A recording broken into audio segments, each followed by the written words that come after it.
ক্ষমতাচ্যুত আওয়ামী লীগ সরকারের সাবেক মন্ত্রী ওবায়দুল কাদের কিভাবে গ্রেফতারি পরোয়ানা থাকা সত্ত্বেও দেশের সীমানা অতিক্রম করে পালিয়ে গেলেন তা জানতে চেয়েছে আন্তর্জাতিক অপরাধ ট্রাইব্যুনাল। এ বিষয়ে পুলিশের মহাপরিদর্শককে 15 দিনের মধ্যে ব্যাখ্যা দিতে নির্দেশ দিয়েছে ট্রাইব্যুনাল। মঙ্গলবার গণহত্যাসহ মানবতা বিরোধী অপরাধ সংক্রান্ত মামলার শুনানি শেষে chief prosecutor advocate Mohammad Tajul Islam এ তথ্য জানান।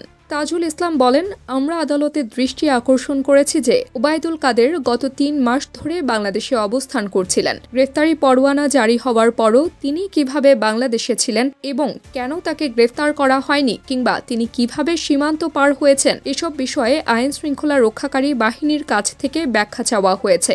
আদালত নির্দেশ দিয়েছেন 15 দিনের মধ্যে এই ব্যাখ্যা জমা দিতে হবে। তিনি আরও বলেন, যদি আদালতের নির্দেশনা থাকা সত্ত্বেও কেউ পালিয়ে যেতে সাহায্য করেন তাহলে আইন অনুযায়ী তাদের বিরুদ্ধে ব্যবস্থা নেওয়া হবে। চিফ প্রসিকিউটর উল্লেখ করেন, আন্তর্জাতিক অপরাধ ট্রাইব্যুনাল একটি জাতীয় ট্রাইব্যুনাল। এটি ন্যায় বিচার প্রতিষ্ঠা এবং জাতির আশা আকাঙ্ক্ষা বাস্তবায়নের জন্য কাজ করছে। ট্রাইব্যুনালের আদেশ অমান্য করা হলে তা রাষ্ট্রের কাজে অসহযোগিতার শামিল এবং আইন বিরোধী হিসেবে গণ্য হবে। এর আগে সকাল 10টার পর আমির হোসেন আমু, রাশেদ খান মেনন, হাসানুল হক ইনু এবং আব্দুর রাজ্জাক সহ 16 আসামিকে আন্তর্জাতিক অপরাধ ট্রাইব্যুনালে হাজির করা হয়।